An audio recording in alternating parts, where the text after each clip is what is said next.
오늘 우리에게 주시는 하나님의 말씀은 로마서 14장입니다. 1절에서 12절의 말씀.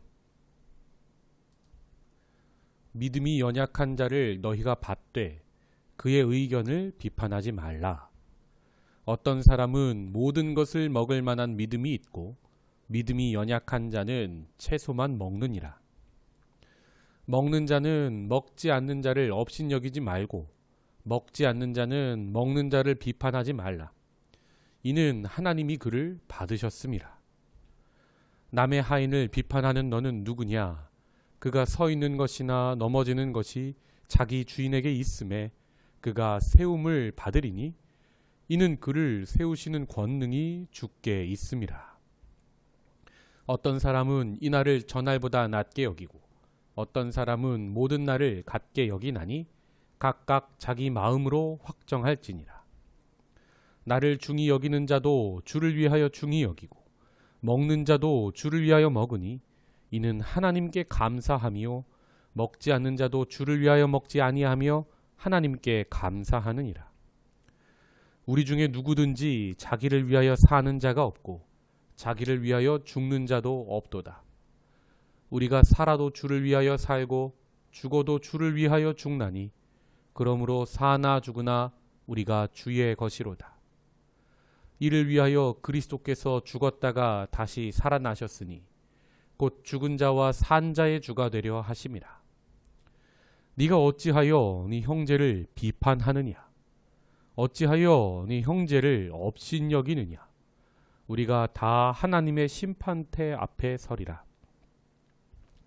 기록되었을 때 주께서 이르시되 내가 살았노니 모든 무릎이 내게 꿇을 것이요 모든 혀가 하나님께 자백하리라 하였느니라. 이러므로 우리 각 사람이 자기 일을 하나님께 직고하리라. 아멘. 비판하지 말아야 할 이유라는 말씀의 제목으로 은혜 나누겠습니다.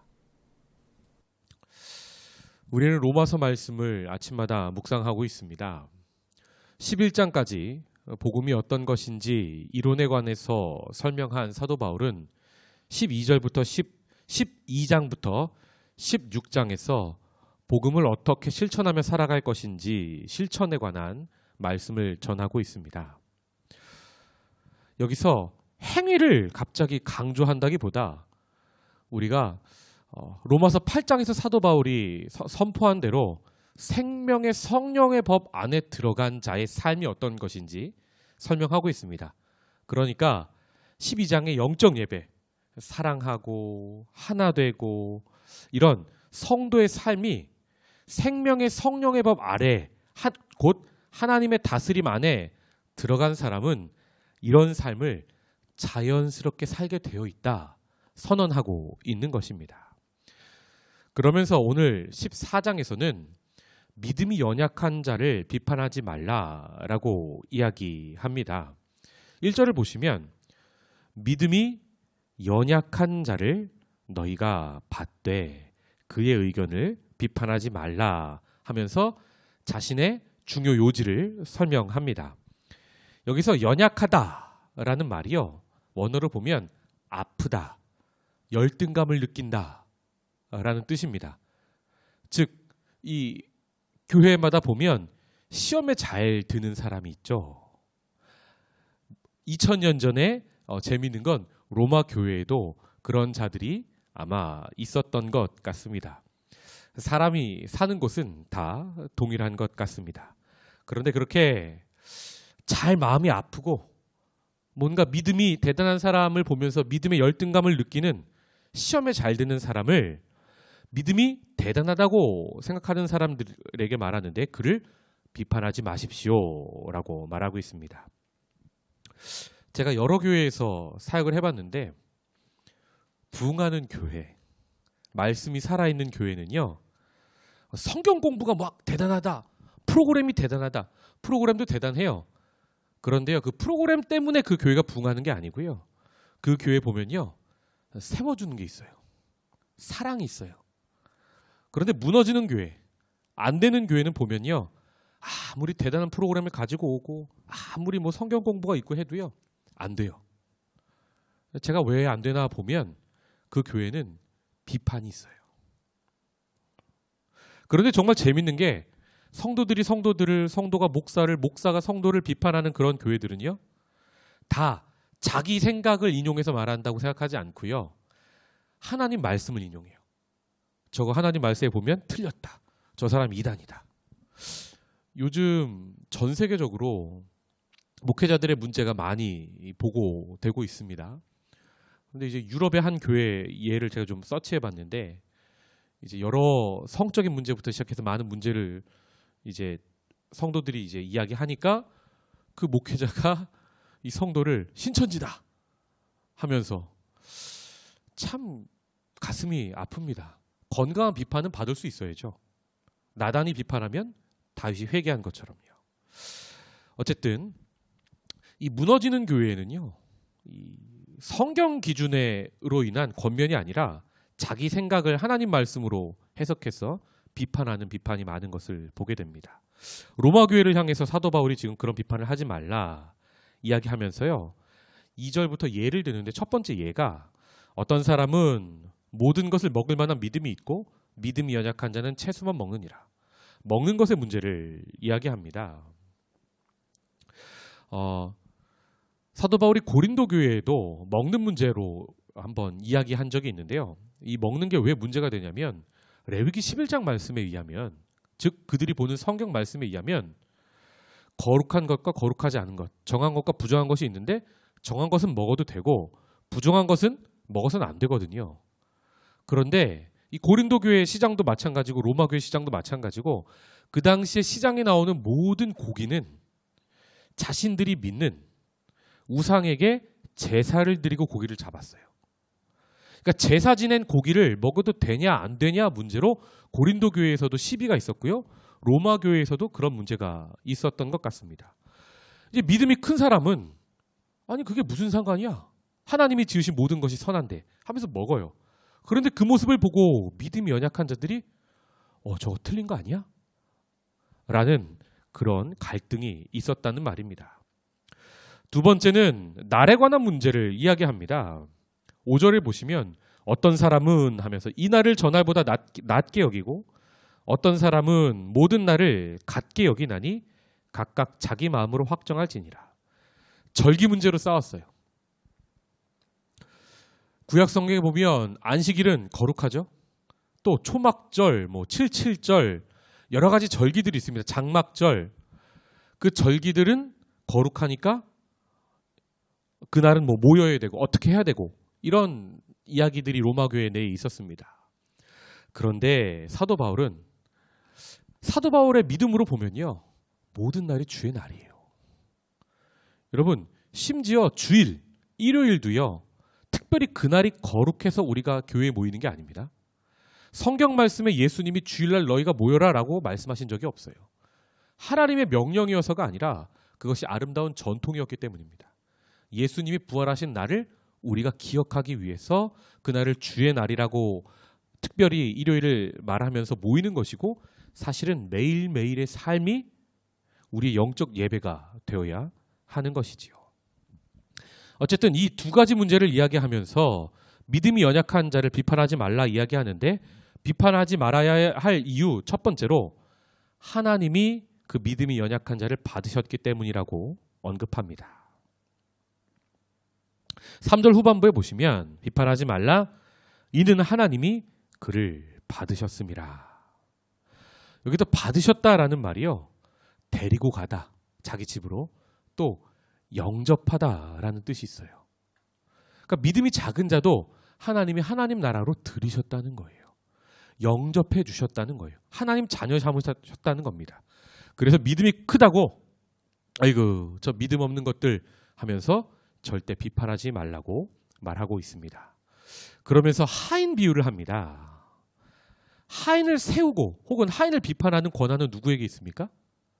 하인의 주인에게 있죠. 즉 믿는 모든 자가 하나님의 다스림을 받는 하인이라고 설명하는 거예요. 너도 하인인데 하인이 하인을 왜 비판하냐는 겁니다. 네가 주인이 아닌데 왜 그 사람을 비판하냐는 겁니다. 그 사람을 세우거나 그 사람을 무너뜨리는 권한이 오직 하나님께 있음을 이야기합니다. 두 번째로는 비판하지 말 이유로 모든 것이 우리가 주를 위하여 하기 때문이라고 설명합니다. 그러면서 너무나 아름다운 말씀 8절 우리가 살아도 주를 위하여 살고 죽어도 주를 위하여 죽나니 그러므로 사나 죽으나 우리가 주의 것이다. 우리를 위해서 하는 것이 아니다. 믿음이 연약한 자도 믿음이 대단한 자도 그러니까 먹는 문제, 절기의 문제로 싸우거나 비판하지 말아라 라고 선언합니다. 세 번째로 비판하지 말아야 할 이유로 우리가 모두 하나님의 심판대 앞에 서기 때문이라고 사도 바울은 선언합니다. 10절 말씀 네가 어찌하여 네 형제를 비판하느냐 어찌하여 네 형제를 업신여기느냐 우리가 다 하나님의 심판대 앞에 서리라. 아멘. 무슨 말씀입니까? 심판하시는 분은 하나님이라는 거예요. 믿음이 대단하다고 여기는 사람들이 함부로 심판하지 말라고 지금 말씀하고 있는 겁니다. 특별히 11절에 하나님 말씀을 인용하면서 내가 살았노니 모든 무릎이 내게 꿇을 것이요. 무릎이 하나님께만 꿇는다는 거죠. 모든 혀가 하나님께 자백하리라 하였느니라. 그런데 우리는요. 사람은 타락해서요. 무릎을 나한테 꿇으려고 그래요. 모든 관계의 주도권을 자기가 잡으려고 그래요.